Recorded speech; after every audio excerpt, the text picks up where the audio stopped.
ক্ষমতার উত্থান-পতন, ট্র্যাজেডি আর নির্বাসনের দীর্ঘ পথ পাড়ি দিয়েছিলেন বাংলাদেশের ক্ষমতাচ্যুত প্রধানমন্ত্রী শেখ হাসিনা। তবে শেষ রক্ষা হলো না। ২০২৪ সালের আগস্টে ছাত্র জনতার ঐতিহাসিক বিক্ষোভের মুখে ক্ষমতাচ্যুত হয়ে ভারতে পালিয়ে যাওয়া হাসিনাকে মানবতা বিরোধী অপরাধে দোষী সাব্যস্ত করে মৃত্যুদণ্ড দিয়েছে দেশটির আন্তর্জাতিক অপরাধ ট্রাইব্যুনাল। বাংলাদেশের নতুন সরকার এই রায় দ্রুত কার্যকর করতে চাইলেও শেখ হাসিনার বর্তমান আশ্রয়স্থল ভারত সরকার তাকে প্রত্যর্পণ করার ক্ষেত্রে প্রধান বাধা হিসেবে কাজ করছে।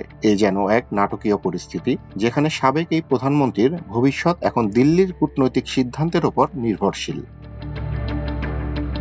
শেখ হাসিনার জীবন কোনো সিনেমার গল্পের চেয়ে কম নয়। ১৯৭৫ সালের সামরিক অভ্যুত্থানে তিনি তার বাবা, মা ও ৩ ভাইকে হারান। সেই রাতে তিনি ও তার বোন রেহানা প্রাণে বেঁচে যান কেবল পশ্চিম জার্মানিতে থাকার কারণে। এই ট্র্যাজেডির পর তাকে ভারতে নির্বাসিত হতে হয় ৬ বছরের জন্য। নির্বাসনকালীন সময়ে তার গভীর আস্থা তৈরি হয় ভারতের প্রতি। ১৯৮১ সালে দেশে ফিরে তিনি পিতার দল আওয়ামী লীগের হাল ধরেন এবং দীর্ঘ রাজনৈতিক সংঘাতের পর ১৯৯৬ সালে প্রথমবারের মতো প্রধানমন্ত্রী হন।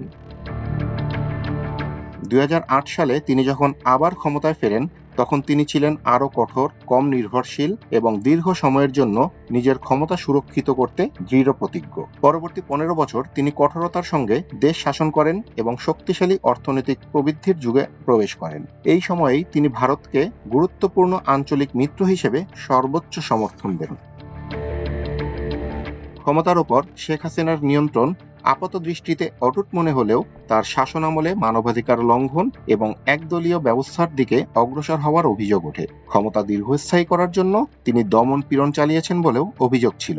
কিন্তু গত বছর শুরু হওয়া ছাত্র নেতৃত্বাধীন আন্দোলন তার রাজনৈতিক ইতিহাসের মোড় ঘুরিয়ে দেয়।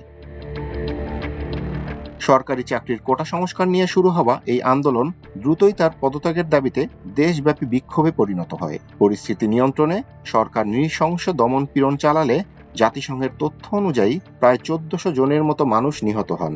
এই রক্তপাত আন্দোলন দমাতে পারেনি, বরং জনগণের ক্ষোভ এক অপ্রতিরোধ্য শক্তিতে পরিণত হয়ে তার সরকারকে উৎখাত করে।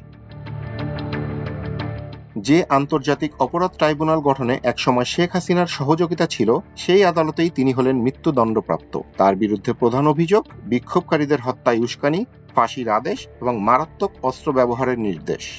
আদালত নিশ্চিত প্রমাণ পেয়েছে যে ছাত্র বিক্ষোভকারীদের হত্যার নির্দেশ তিনি নিজেই দিয়েছিলেন। তবে নয়াদিল্লিতে থাকা শেখ হাসিনাকে নিয়ে শুরু হয়েছে কূটনৈতিক জটিলতা। ভারতের কূটনীতিকদের মতে নয়াদিল্লি সম্ভবত শেখ হাসিনাকে বাংলাদেশে ফেরত পাঠাবে না, কারণ প্রত্যর্পণ চুক্তিতে এই নিয়ম আছে যে অপরাধটি আন্তর্জাতিক উদ্দেশ্য প্রণোদিত মনে হলে ভারত প্রত্যর্পণ প্রত্যাখ্যান করতে পারে।